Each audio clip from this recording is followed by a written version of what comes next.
Allen Houston forced to put it on the floor, almost stripped by Vashawn Leonard, able to hold on tight, and Chris Childs hitting a huge three-pointer to give the Knicks the 8-point lead. And New York wanted to be more physical coming into this game, but I don't think Jeff Van Gundy had this in mind as John Starks with the hard bear hug on Chris Childs, who is in all kinds of pain. Childs injured his ribs in the first half, and obviously Starks aggravating that injury there. Tim Hardaway has only attempted one shot here in the fourth quarter. Leonard gets open, won't go. Askins quickly back. Leonard will try it again. Rebound Cummings. Terry Cummings, his 13th rebound of the game. And if something dramatic doesn't happen in the last 90 seconds, Mike, I think Tim Hardaway is going to have a lot of questions to answer as to why he has been so quiet throughout the whole game, but in particular in what he calls winning time, he's been silent. Childs, the feed to Cummings. Cummings fouled, shot will go, and one. And the Knicks go up by 10, their largest lead of the game with 1:15 remaining. And the fans here at Miami Arena now start heading for the exits. Are the Knicks brimming with confidence right now? After such a disappointing performance in game one, they have hurt the Heat with their penetration, opening a number of open shots. And Terry Cummings, who did not play at all in game one, coming through in a big way with his rebounding and at times strong defense on Alonzo Mourning, despite Zoe coming away with 30. Hardaway just 4 of 15 from the field as he gets the foul on Starks. Knicks over the limit, so Hardaway will shoot free throws. That's the last thing Jeff Van Gundy wants right now, is to have the Heat score with the clock stopped. But smart move from Hardaway. But only one shot attempt, you know he's going to say something to his teammates. He has been such a clutch performer. He has become, Matt, one of the more clutch players in the league. Heroics in the postseason for the Heat, certainly during the regular season. I can never forget his game 7 last year against the New York Knicks with 38 points, 18 of them in the third quarter. Knocks down both. The lead is 8, approaching 1 minute remaining. Knicks able to beat the press. Knicks showing poise here in the fourth quarter. Mourning reaching in, trying to get it away from Johnson. Shot clock at 8. Johnson drives underneath. Runner won't go. Mourning lost it. Mike Cummings comes away with it. 37-year-old Terry Cummings with a marvelous performance this afternoon, and Leonard will foul Starks with 40.9 seconds remaining, and the Knicks an 8-point lead. Well, Pat Riley knew that his team was going to be in for a battle today. He knew that Jeff Van Gundy would have this team coming out with a much different attitude. I think he also knew in the back of his mind he would not get the same game from Dan Marley or Eric Murdoch. And I think he was hoping for some kind of game out of Tim Hardaway and didn't get it. But Pat Riley has a lot of respect for the defensive ability of this New York team, and he knows he's in for a battle royal in Madison Square Garden on Tuesday night. And there, the Knicks' biggest cheerleader, Patrick Ewing. See Marley, who gave it a go, but his hernia really hurting him, and unable to play defense the way he did on Friday night. As for Starks, so often as Starks go, the Knicks have gone.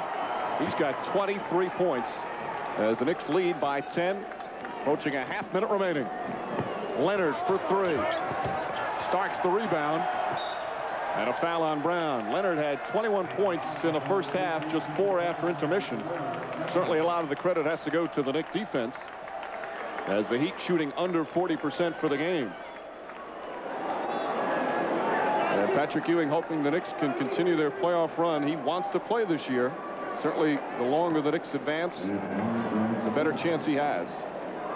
They try to figure this game out, Mike. Alonzo Mourning only playing 22 minutes in game 1, yet his team able to find a way to, at times, dominate New York. Tonight, Alonzo stays, or I should say this afternoon, Alonzo stays out of foul trouble, scores big, has 13 rebounds, a few blocks, has a big game, and yet his team is being handled. The Knicks enjoying the road success. They have not had it down here at Miami Arena. And as we said earlier, Knicks were not a good road team during the regular season. Just 15 and 26 on the road as Starks capping off a brilliant performance. Largest lead for the Knicks in the final half minute. Murdoch way off the mark. Ball tipped back out. Murdoch will drive again. Eric Murdoch able to get the roll. But it's a 10-point Knick lead with 15.2 remaining. And the Knicks will even this series at 1 game apiece. Childs is going to hold it to finish this one up. A huge comeback victory for the Knicks after the disappointing loss in Game 1. And this best-of-5 series is officially tied at 1. Knicks had dropped 6 straight here at Miami Arena and had some demons they wanted to exercise, and at least temporarily they did this afternoon. Well, we talked about in the beginning of the game, Mike, about whether or not Allen Houston would bounce back from a subpar game. He did more than that. John Starks, who had a good, solid game coming off the bench in Game 1, had a monster today, and another strong game by Larry Johnson for New York. But an unsung hero for New York, I think, Terry Cummings, doing all the dirty work against Alonzo Mourning, despite Mourning's big scoring game. Cummings with 14 rebounds, but Houston the star for the Knicks, and he's with Paul Sunderland. Allen Houston, so much can change in 72 or 48 hours. So much for being offensively deprived. You got some big help today from LJ and from John Starks. Well, that's how we got to where we are now. We had a lot of balance in our scoring and our defense, and that's what got us here. We had to come out and have a great disposition, and that's what we did today. But the disposition didn't seem to carry you through the beginning of the game. You were down 14. Why didn't you quit then after what happened on Friday? Well, that's what happened. We got down and we didn't come back. We took that punch today and we came back. Going to be a lot more fun going back to New York City in the Garden now? I think the Garden is going to be very electric. 5-game series, anything is possible. You lose on Friday, they protect the home court advantage, but now once again you got to go back there and think you have the confidence to take it with just 2 straight wins at the Garden. Well, I think this was probably the biggest game of my career today, and I think, because you don't want to go back to the Garden down 2-0. You don't want to go back to the Garden having not won here, and you took care of that. All right, Allen Houston here, big game again with John Starks and Larry Johnson. Let's go back to Mike at the table. 24 points, 9 rebounds, and 6 assists for Allen Houston. Terrific all-around effort as the Knicks win by 10 in Miami. Again, our final score of the Knicks 96, the Heat 86. For Matt Kukas and Paul Sunderland, this is Mike Breen.